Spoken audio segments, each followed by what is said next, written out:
สบายดีวันนี้ก็มาเฮือนประธานของคอมมูนิตี้ไวเซเลียเนาะมื้อนี้เนาะ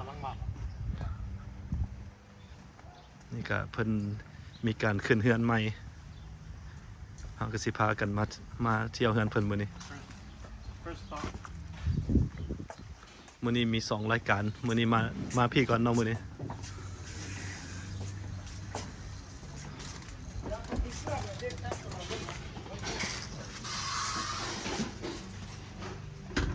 โลเอาถือเครื่องอยู่บ่นี่ว้ายสบายดีท่านประธานจะได้ท่านประธานนี่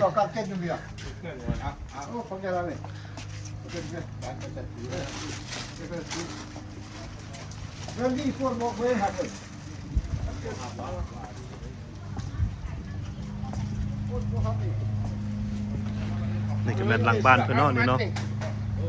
กำลังจัดเตรียมสบายดีมันคือเช้าขึ้นแล้วนั่นเรียกว่าใต้ตรงบนรถอ่ะสบาย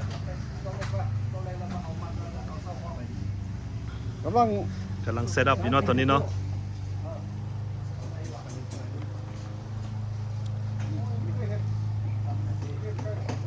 จะเป็นหลังบ้านเพื่อนเนาะนี่เนาะ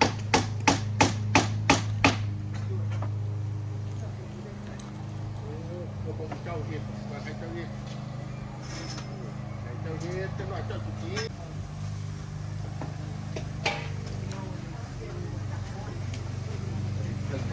ตอนนี้ก็กำลังเซตอัพเต้นอยู่เนาะตอนนี้เนาะการเรียนกระเพาะดอกยำเนี่ยไปเลยภายใน3-4 โมงแล้วก็แล้ว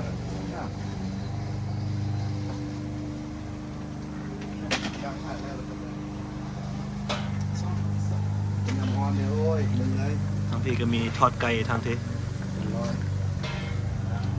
ก็ซิแมนหมอเฟอร์เลยนี่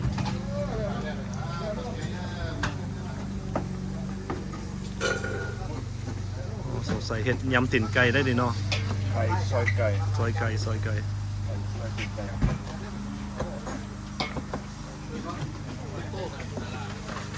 โอ้เห็ดขับปุ้นเนาะนี่เนาะ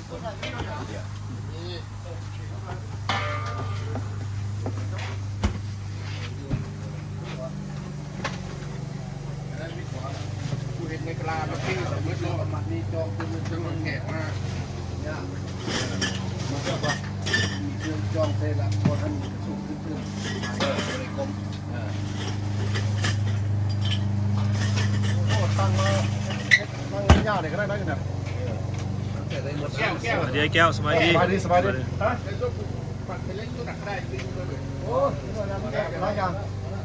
เรียนบอลน้ำฝนลงเยอะกันยังว่าแก่ที่เนี่ยดึงอีกเป็นเตาบาร์บีคิวอันนี้เพิ่นกำลังเตรียมไว้มื้อแรงเนาะปิ้งใส่อัวเดี๋ยวนี้วางรักเดียวการนำเครื่องนะ กระปุ่นเนาะมื้อนี้งานอย่างนี้ท่านประธานบ่ได้เมียเฮาบ่ได้เมียเนาะโอเคเมียเฮาสบายดี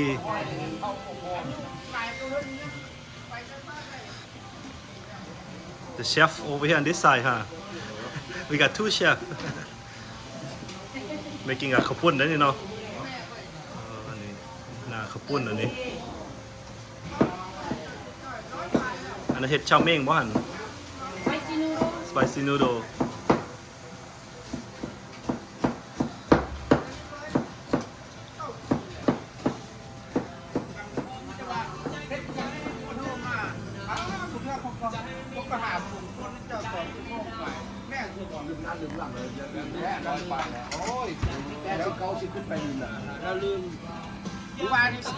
สบายดีกันร้อยป่ายแล้วมันเล่าโทรศัพท์น้ำห้องได้แล้วโอเคแล้วยิ่งแย่คนเข็นได้อย่าพูดเพราะเขาเอารถดึงหน่อยนี่ก็นั่งซุ่มแซวเนาะนั่งซุ่มแซวกันเบิร์ธเดย์มื้อนี้ใช่ไปพูดแล้วบางลากูรักกูลากูมันโบโลที่เราขึ้นโลกูให้ใครกินอ่ะเขาจะกินนักหลอกได้นักอีเวนต์แต่ซันนี่กูจะกินดังเลยทางไวเซเลียเด้อดีเด้อ บายดี ช่วยมัดแก้วมีดิ้งเกี่ยวไฟเกี่ยวเลยเท่านั้นเขามีดิ้งน้ำเขาแต่เกี่ยวบัดเพชรมาแล้วบัดมา ก็ได้อยู่นะมันบาดร้าถูกมีก็จะเนี่ยอัดแต่เช็ดต้องเขาอยู่ว่า นี่ก็ของกินเด้อพี่น้องอยู่พี่มีข้าวปุ้นมื้อนี้มีพิซซ่าน้ำแหนมเข่านี่มีแหนมเข่าปนกุ้งทอดไก่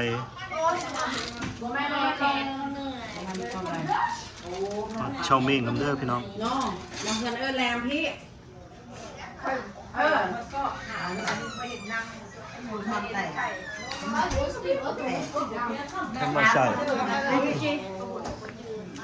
โอ้สบายดี What you making papaya salad โอเคน้ำเด้อ ตำมะฮุ่งใส่โคก ใส่โคกใส่สาก ตำมะฮุ่งใส่โคก เออ ตำมะฮุ่งใส่โคกใส่ขลากเลย กินยังแม่ อ้าวกินนั่นแหนมข้าว น้ำเข่าแซ่บแน่นอน แซ่บหลายคุณพัชไทยออกคลิปได้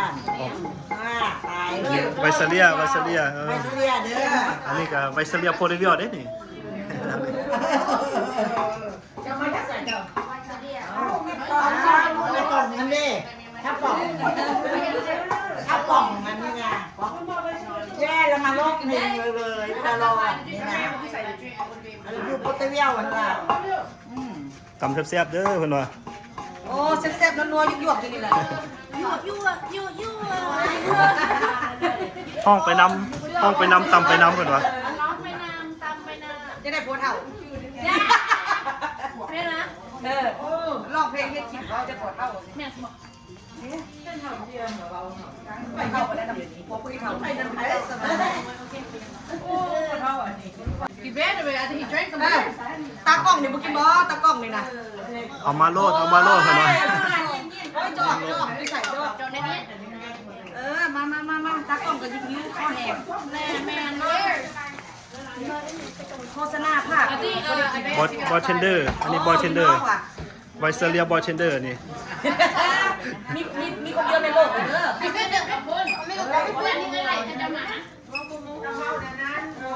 อ้าวตากล้อง ให้พี่ก่อนให้พี่ก่อน โอ้เอาลูกก่อน เดี๋ยวพูดตำบักหุ่งก่อน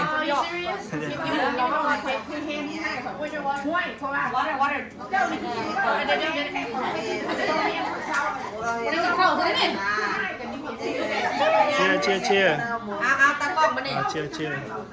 โอเค thank you ผู้ยินบุกินบ่ได้เด้อบุกินเด้อ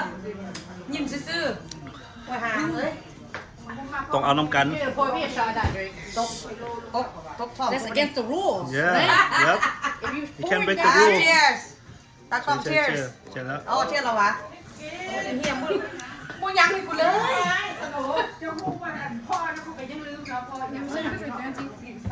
แซ่บหวาน โอเค โคตรหวานเราโคตรหวาน ไปนอกกันมานี่ไปนอกกันโอเค thank you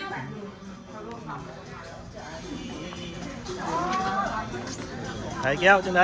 มื้อนี้งานยังมื้อนี้ โอ้โหป่างานเบิร์ดเดย์มา หลายงานเนาะมื้อนี้เนาะ เบิร์ดเดย์มา โอ้เบิร์ดเดย์แม่ซะเนาะ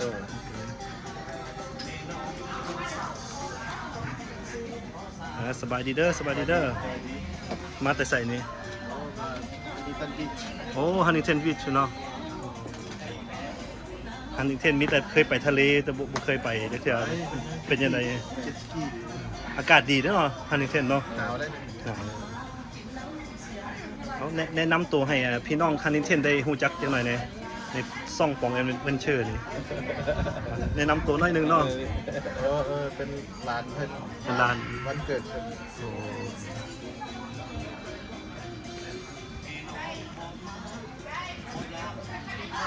ทางนี้นี่ไวซาเลียได้ทางนี้เนาะ ชื่อเรียกอะไรนะ เชฟ number 1 เชฟอันนี้ ไก่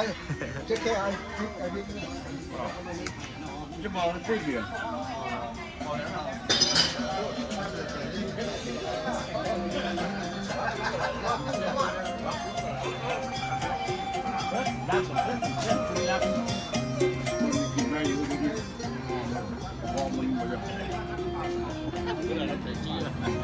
แต่ว่าเขาเฮ็ดพิษแล้วเขา เขาเฮ็ดเป็นแล้ว โอ้อันนี้แม่นผู้ใดเนาะนี่เนาะมา สบายดีไทยโคตรเวียมันเด่นน้ำอยู่ไวเสียเด้อ เมียเก่า ว้า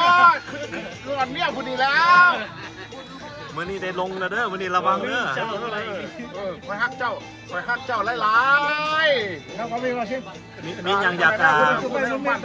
มีหยังอยากฝากหาหมู่ครูบ่ เอาแนวใดอันคนออกคนเฮาอยู่โบตบอกเวียอันไอ้นอกไอ้นายเด้อมวนซื้อน้ำกันนัดแท่งกันเด้อคนเล่าเฮาอยู่ไวเสียอะไรเดียวนี่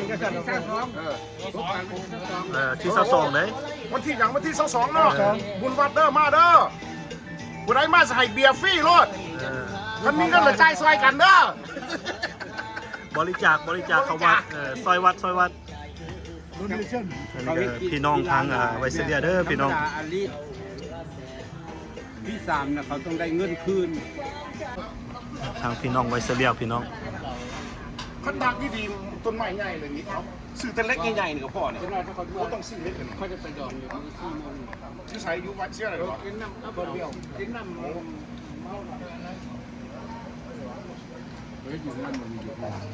อ้เมาแล้วจักสีห้องเพลงได้บ่เนาะมื้อนี้หน้าแดงแล้วนี่ ลองได้แล้วโอ้ยคนเมียคนนี้แล้วเมียพี่ไม่มา ว่าเขามีแพ้ลูกน้องจะได้มีมันตะกุน เอาว่าไอ้เอาวะเอาได้จอบคนเนาะโอ้ผู้นี้ว่ามาจากแบกลา มันง่ายเบิ่แล้วลูก มื้อหน้าเด้อมื้อหน้านี่สิได้ไปยามห้านเพิ่นได้มื้อหน้านี่เพิ่นเปิดห้านอยู่ไวเซเลียนูโดเฮาส์โอเนอร์เด้อนี่เด้อเพิ่นเปิดห้านมานี่กาย20ปีแล้วเนาะ 9 ปีแล้ว มื้อหน้าเด้อ ถนนคอด มื้อหน้าสิไปยามห้านเพิ่นมื้อหน้า แล้วอยู่คือคนนี้เจ้าคือก็ใครอยู่กับแม่ แล้วเอาปูแล้วกว่าตัวนี้ก็ดอก เป็นว่าร้องได้เลยนะเพลงนี้ เอาไปบ่ได้ไปก่อนได้หันเมา กูร้องได้เลยนะเพลงนี้น่ะกินน้อยเมียเก่า นอนบ่ได้ไปเลย เพลงกูร้องได้เลยเพลงเมีย หม กินน้อย อ เมีย บ่ลอ เก่าง นึงซะหัวหมอกหัวใหม่ยังนอนแนวใหม่บ่ต้องลองเมียล่ะ ตัวนี้เขาหนึ่ง ต้องต้องผู้ชายซะประมาณเดือนเอา มึงจะมาขายกูตอนมันครบโลมันแต่ผมมี เมียข่อยโอเค เอาพอเลย เมียข่อยบ่แน่หรอกเราคนใจดี โอ้เขามีความ เต้นน้อยแอร์ถือ เขา ดิ มี คือเราจังนิสัยเฮาแม่ล่ะ เขามีที่เราอยู่ แต่หูจักเอานิสัยเฮาล่ะก็เป็นหยังแต่ว่าจะเป็นฮักกอดผู้ชอบผู้สาวแล้วไปจูบแล้วเขาเห็นนั่น